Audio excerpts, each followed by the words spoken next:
In this video, you will list your monthly expenses and their cost in your spreadsheet.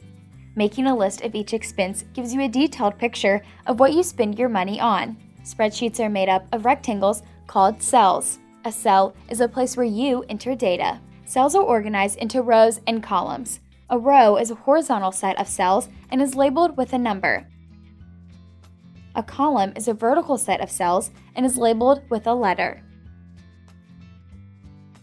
Every cell has an address based on its column and row. For example, this cell is called A1 because it is in column A, row 1. This cell is B3, or column B, row 3. To navigate the spreadsheet, click on different cells, or use the arrow keys on the keyboard to move around the grid.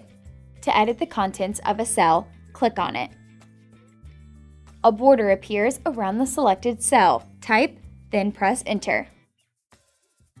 For this lesson, brainstorm your expenses for a typical month and estimate the cost of each. You don't need to know the exact amount you spend on groceries or gas. An estimate is okay. In the future, if you want to create a more exact budget, use financial records to find out the cost of each of your expenses. Online bank accounts, financial statements, and receipts for cash purchases can show you exactly how much money you spend. To begin, take a moment to think about the things you spend money on every month.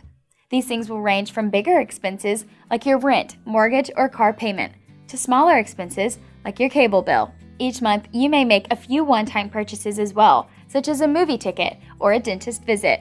Also, you may purchase some items more than once in any given month, such as groceries or gas. List the item only once in your spreadsheet and estimate the total cost of all the purchases. List at least 15 expenses along with their cost. Enter the name of the item in column A and the cost of the item in column B. Start with your more expensive items, such as rent. This is just to help you brainstorm. Don't worry about listing them in any particular order.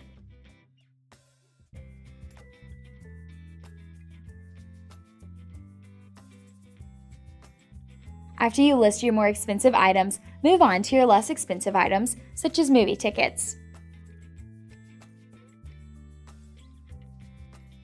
Nice work! Now that you've listed your expenses and their cost, move on to the next video to list categories and determine the frequency of each expense's occurrence. Now it's your turn. List at least 15 expense items and list the approximate cost of each item.